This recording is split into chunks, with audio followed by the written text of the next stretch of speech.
గట్టిగా చెప్పాలి. ఎందుకంటే భగవద్గీతలో కృష్ణుడు చెప్తాడు, దేవుడి దగ్గర కూర్చున్న 24 గంటలు ఆయన మీద పసుపు పాలు నీళ్లు పెరుగు వేస్తే పుణ్యం కాదు. ఆయన మీద భగవంతుడు ఎదురుగా కూర్చొని ఆయన భజన చేస్తే అది ఒక్కరే పుణ్యం కాదు. కృష్ణుడు చెప్తాడు, శ్రవణం కీర్తనం విష్ణోహం స్మరణం పాదసేవనం అర్చనం వందనం సఖ్యం దాస్యం ఆత్మ నివేదనం. వీటిని నవమినా భక్తులు అంటారు. తిరుపతి వెళ్ళినప్పుడు కానీ ఏదైనా క్షేత్రానికి వెళ్ళినప్పుడు కానీ అక్కడ భగవంతుడి దగ్గరికి వెళ్ళగానే ప్రజలతో గట్టిగా చెప్తారు, గోవిందా గోవిందా అని గట్టిగా చెప్తారు.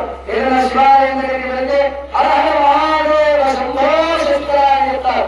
మరి ఇక్కడ నుంచి కాశీకి కానీ తిరుపతికి కానీ ఎంతో మంది పాదయాత్ర చేసుకుంటూ వెళ్తారు.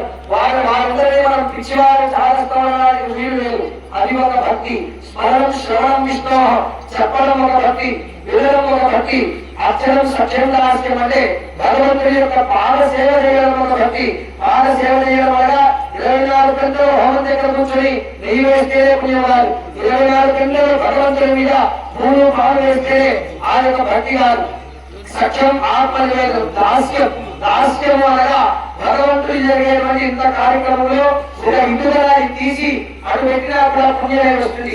భగవంతుడి యొక్క సేవని దాస్యం అంటారు. సఖ్యం మనకి కృష్ణుడు కుచేరుడు లాగా భగవంతుడితో సఖ్యం స్నేహంగా ఉండడం. ఆఖరికి ఆత్మ నివేదనం అంతటినీ కూడా భగవంతుడికే సమర్పించడం. ఈ విధంగా హరహర మహాదేవ శంభో శంకర అన్నప్పుడు ఆ అధికారులు రైతులు పట్టుకుంటున్నారే మన ఉపయోగం లేదని అనుకోవాలి. చెప్పలే నేను విధంలో ఉపయోగం లేదు. మీరు అడిచి అనుకుని సాక్షాత్తు శంకరుడు ఉంటాడు. మొదటి చెప్పారు, భగవంతుడు ఎక్కడ ఉంటాడు? మనలోనే ఉంటాడు, అంతగా ఉంటాడు. కూడా ఒక స్తంభంలో నుంచే ఉత్తరించాడు. అక్కడ ఉన్నాడు ఇక్కడ లేడు అనేటువంటి సందేహించాల్సిన అవసరం లేదు. భగవంతుడు సర్వాంతర్యామి.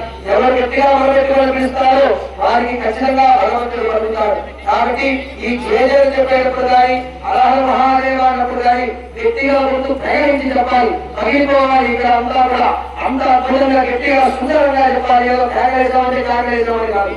కాబట్టి మనకి ఏదైనా ఒక పదార్థం చూపిస్తున్నాము అంటే అది ఖచ్చితంగా భగవంతుడి నామస్మరణతో చెప్పి అప్పుడు భగవంతుడి మీద వేయాలి. ఇప్పుడు భగవంతుడికి ఇప్పుడు దేవుడు విగ్రహాలన్నిటికీ కూడాను చక్కగా ఆవు నెయ్యి మాత్రమే ఇంతసేపు కూడా పంచగమ్యాలు పంచామృత